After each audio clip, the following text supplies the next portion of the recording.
Clean एकदम।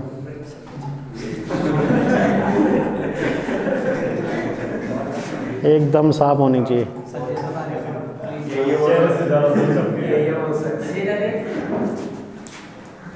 ये देखो एकदम बोल्ड क्लीन होना चाहिए भाई संजय।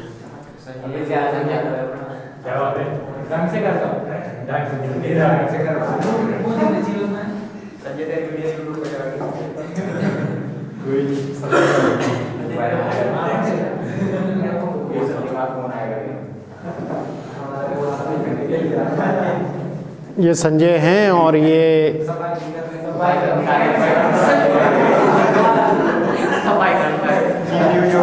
नहीं, सफाई कर्मचारी नहीं है वो जो है हर तरह के हैं।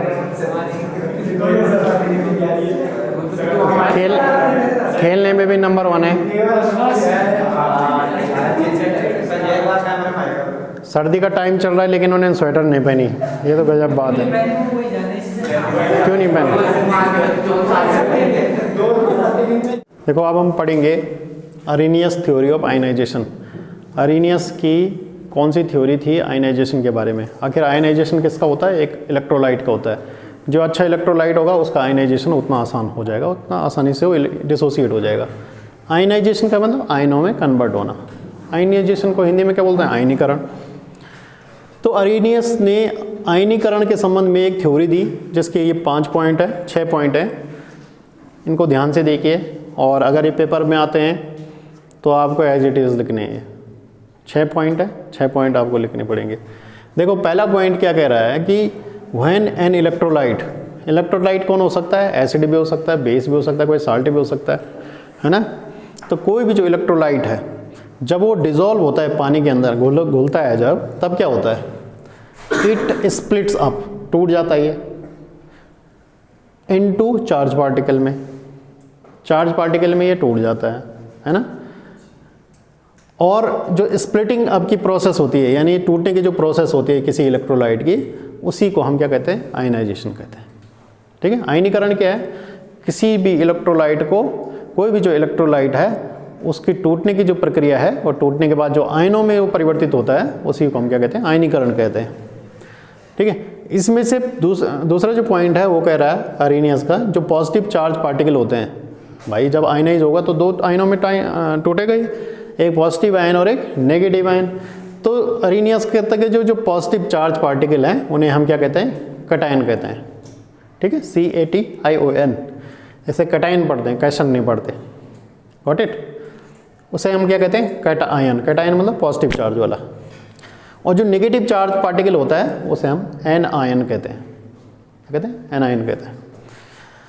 तीसरा पॉइंट है अरेनियस का कि total charge on cation is equal to the total charge on anion. ये तो होना ही पड़ेगा, तभी तो क्या होगा? Whole solution will be neutral. कहने का मतलब जो है कि जितने कैटायन के ऊपर चार्ज होगा उतना ही क्या होगा? एनायन के ऊपर भी चार्ज होगा। जितने कैटायन होंगे उतने एनायन होंगे, तभी तो होल सॉल्यूशन क्या होगा? उदासीन होगा। अगर NaCl में, NaCl के सॉल्यूशन में Na प्लस और Cl माइनस, मान लीजिए 5 लाख जो है Na प्लस हो गए और 3 लाख जो है Cl प्लस है, Cl माइनस है, तो सॉल्यूशन क्या हो जाएगा? डिस्टर्ब हो जाएगा ना। उसकी न्यूट्रलिटी क्या होगी? डिस्टर्ब हो जाएगी। उसकी उदासीनता क्या हो जाएगी? डिस्टर्ब हो जाएगी, जिससे सॉल्यूशन क्या हो जाएगा? अनस्टेबल हो जाएगा। ठीक है ना।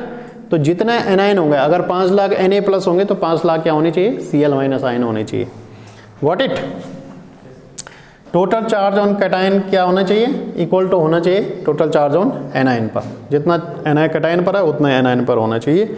इसलिए टोटल जो सॉल्यूशन होगा वो तब न्यूट्रल होगा, न्यूट्रल ही होना चाहिए सॉल्यूशन। अनस्टेबल हो जाएगा अगर न्यूट्रल नहीं रहेगा solution. The ion present in solution is constantly reunite. अब खास बात क्या है कि जो आयनाइज हो जाता है जो इलेक्ट्रोलाइट, तो ये कह रहा है अरेनियस का अगला पॉइंट कह रहा है कि जो आयन प्रेजेंट होते हैं सॉल्यूशन के अंदर वो कॉन्स्टेंटली रियूनाइट भी होते हैं। ऐसे कि NaCl जो था वो Na प्लस और Cl माइनस में कन्वर्ट हो गया। जैसे NaCl था, Na प्लस में कन्वर्ट हो गया और Cl माइनस आयन में कन्वर्ट हो गया। वो कह रहा है कि एक टाइम क्या होगा? ये एकदम डिसोसिएट हो जाएगा, लेकिन एक टाइम बाद आयन प्रेजेंट इन सॉल्यूशन, जो ये आयन प्रेजेंट है Na+ और Cl- आयन है, ये क्या होते हैं, रीयूनाइट भी होते हैं, फिर से वापस भी आते हैं, रीयूनाइट आते हैं, फिर से ज्वाइन होते हैं और क्या बनाते हैं, फिर से मॉलिक्यूल बना लेते हैं। ऐसा समझ गए बात को। And there exist equilibrium between ions and unionized molecule. जैसे उदाहरण के तौर पर ए बी कोई क्या है, इलेक्ट्रोलाइट है, तो इलेक्ट्रोलाइट क्या हो गया, A+ और B- आयन में पहले पूरी तरह आयनाइज हो जाएगा, लेकिन एक टाइम बाद क्या हो जाएगा, वो रीयूनाइट होके वापस मॉलिक्यूल में कन्वर्ट होंगे। ठीक, और इस तरह दोनों के बीच में एक इक्विलिब्रियम सेट होगा, रासायनिक साम्य स्थापित हो जाएगा दोनों के बीच में, है ना। ये चौथा पॉइंट है। और पांचवा पॉइंट है properties of an electrolyte is properties of its ion.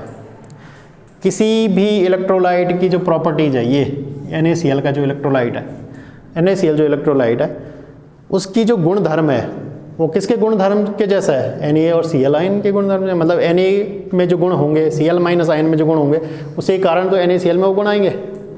अगर Na, बात तो एक ही है, सिंपल बात है कि Na में जो गुण होंगे वही तो NaCl में आएंगे, Cl- आयन में जो गुण होंगे, तो इसकी जो प्रॉपर्टीज़ है वही प्रॉपर्टीज़ इसमें भी होगी, इसकी जो प्रॉपर्टीज़ है वही प्रॉपर्टीज़ इसमें भी होंगी। ये बात है ना। और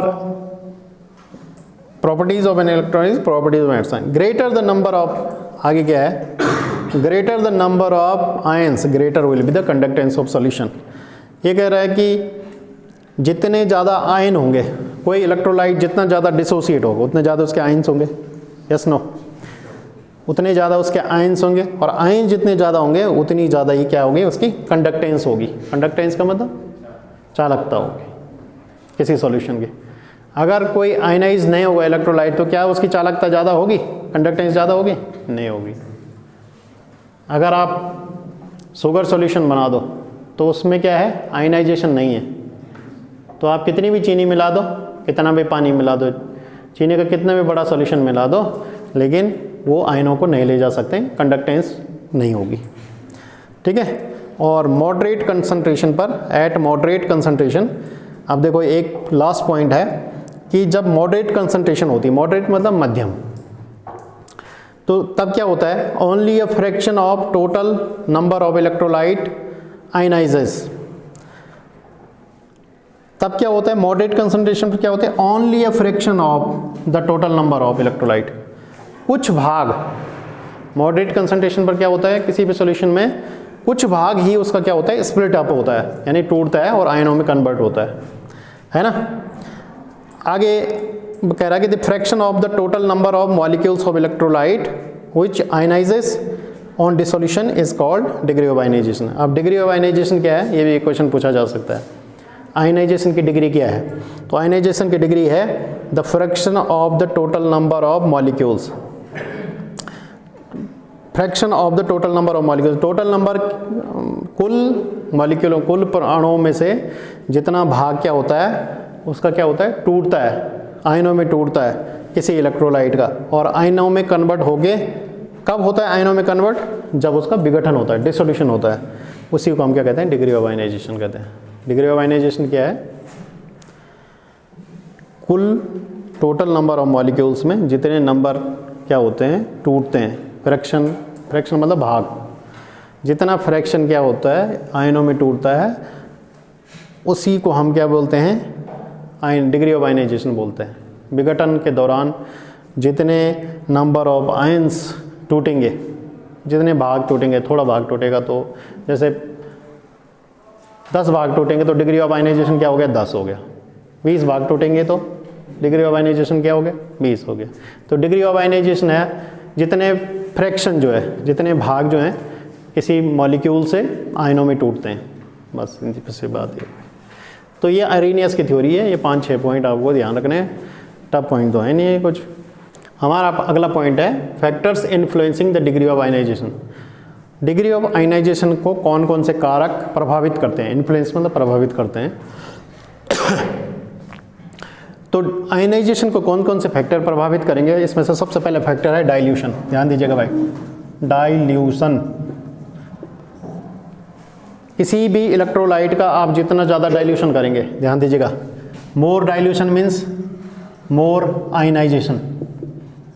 देखो सिंपल पॉइंट ये हो गया, किसी भी पदार्थ, किसी भी इलेक्ट्रोलाइट का आप जितना ज़्यादा डाइल्यूशन करेंगे, मतलब जितना ज़्यादा उसको डाइल्यूट करेंगे, डाइल्यूट का मतलब समझ गया पतला, ठीक है, जितना ज़्यादा उसमें पानी मिलाएंगे, कुल मिला के बात ये, तो उतना ज़्यादा उसमें क्या होगा, पानी का मतलब सॉल्वेंट मिलाएंगे, है ना, तो जितना ज़्यादा सॉल्वेंट मिलाएंगे उतना ज़्यादा उसका क्या होगा, आयनाइजेशन। पहला फैक्टर ये है।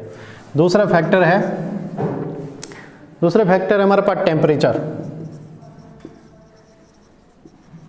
किसी भी इलेक्ट्रोलाइट का टेम्परेचर बढ़ाने पर हमेशा मोर आयनाइजेशन होगा। सिंपल सी बात है, ये भी समझने वाली बात है। भाई नमक आपने घोला पानी के अंदर, इलेक्ट्रोलाइट है, आप थोड़ा गर्म पानी में घोल दीजिए तो जल्दी घुल जाएगा। तो सिंपल सी बात है, टेम्परेचर बढ़ाने पर आयनाइजेशन रेट भी बढ़ती है, सीधी सी बात है। अगला है nature of solute. Nature of solute, विलेय का जो नेचर है वो कैसा है। देखो दो ही तरह की चीज़ें आपको पढ़ने हैं। जो स्ट्रॉन्ग इलेक्ट्रोलाइट है, स्ट्रॉन्ग इलेक्ट्रोलाइट हमेशा क्या होगा, इजीली डिसोसिएट हो जाएगा, इजीली डिसोसिएट होगा। तो डिसोसिएट होगा तो इसके आयनाइजेशन रेट ज़्यादा होगी। जो वीक इलेक्ट्रोलाइट होगा, वीक इलेक्ट्रोलाइट में डिसोसिएशन रेट क्या होगी, यानी आयनाइजेशन रेट क्या होगी, कम होगी। तो इसमें क्या होगी, कम, इसमें क्या होगी, मोर। ठीक है, एक फैक्टर ये हो गया। अगला है आपके पास nature of solvent. Nature of solvent, solvent की नेचर क्या है, विलायक की जो है प्रकृति क्या है। तो विलायक की प्रकृति ध्यान दीजिएगा। अगर विलायक का डाई इलेक्ट्रिक कॉन्स्टेंट, एक शब्द आता है इसमें, डाई इलेक्ट्रिक कांस्टेंट, जिस विलायक का डाई इलेक्ट्रिक कांस्टेंट ज़्यादा होगा वही क्या कर सकता है, आयनाइजेशन रेट को बढ़ा सकता है। अब डाई इलेक्ट्रिक कांस्टेंट क्या है, इट इज़, देखो यहाँ पे जैसे Na और Cl माइनस आयन है, Na और देखो Na प्लस और Cl माइनस आयन है, हम जनरल इनको NaCl लिखते हैं ना। तो Na प्लस और Cl माइनस आयन के बीच में क्या एक फोर्स है, फोर्स है कि नहीं है, प्लस माइनस आयन का फोर्स है, इलेक्ट्रोस्टैटिक फोर्स बोलते हैं जिसे। तो इस फोर्स को वीक करने की पावर, वीक मतलब कमजोर करने की पावर को हम ये डाई इलेक्ट्रिक कॉन्स्टेंट कहते हैं, है ना। It is dielectric constant क्या है, it is force of, dielectric constant क्या है, फोर्स है which can weaken the force of, which can weaken force of attraction between two ions, जो क्या कर सकता है, दो आयनों के बीच में फोर्स ऑफ अट्रैक्शन को वीकन कर सकता है, मतलब कमजोर कर सकता है ना। उसी को हम क्या कहते हैं, डाई इलेक्ट्रिक कॉन्स्टेंट कहते हैं, है ना। मतलब समझिए आप बात की, जैसे H2O है तो H प्लस और OH माइनस आयन है या नहीं है। तो इस क्या कर सकता है, इनके बीच का फोर्स तोड़ सकता है कौन, डाई इलेक्ट्रिक कॉन्स्टेंट। क्या हुआ, डाई इलेक्ट्रिक कॉन्स्टेंट होगा कि ऐसा सॉल्वेंट जो क्या कर सकता है, किसी आयन के बीच में, सॉरी किसी पदार्थ में जो बॉन्ड है जिसकी वजह से चिपका हुआ है, उस बॉन्ड को तोड़ने की जो पावर है ना, उसी को हम डाई इलेक्ट्रिक कॉन्स्टेंट कहते हैं। तो सॉल्वेंट में वो पावर होती है, और सबसे ज़्यादा पावर क्या है, वाटर के अंदर। वाटर के अंदर मतलब अच्छी पावर है, इसका डाई इलेक्ट्रिक कॉन्स्टेंट अच्छा है, ठीक है ना। तो ये इसको ऐसे चिपक जाएगा, ये घुल जाएगा आराम से। तो नेचर ऑफ सॉल्वेंट, जिसका डाई इलेक्ट्रिक कॉन्स्टेंट जैसे H2O है, ये इजीली क्या कर देगा, आयनाइजेशन कर देगा। और जो बाकी जिनका नेचर जो है क्या नहीं, पोलर नेचर नहीं है, पोलर भी क्या कहेंगे हम, ज़्यादातर कह सकते हैं पोलर भी, क्योंकि ज़्यादातर जो इलेक्ट्रोलाइट होंगे वो पोलर ही होंगे। पोलर का मतलब उनके ऊपर आयन चार्ज होगा। तो अगर पोलर सॉल्वेंट है तो इजीली वो क्या कर देगा, आयनाइजेशन कर देगा। अब पोलर सॉल्वेंट नहीं है तो इजीली आयनाइजेशन नहीं होगा, ठीक है। और नेचर ऑफ सॉल्वेंट के बाद है प्रेजेंस ऑफ अदर सब्सटेंसेस।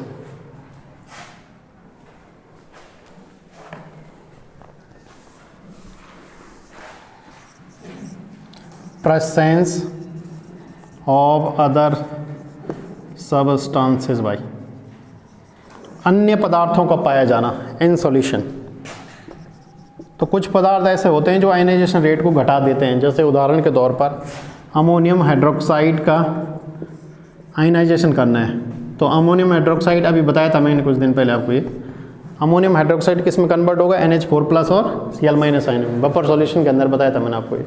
तो अगर हम और पदार्थ मिला दें इसके अंदर, जैसे अमोनियम क्लोराइड मिला दें, ठीक है, तो अमोनियम क्लोराइड क्या होगा, NH4+ और Cl- आयन में कन्वर्ट हो जाएगा।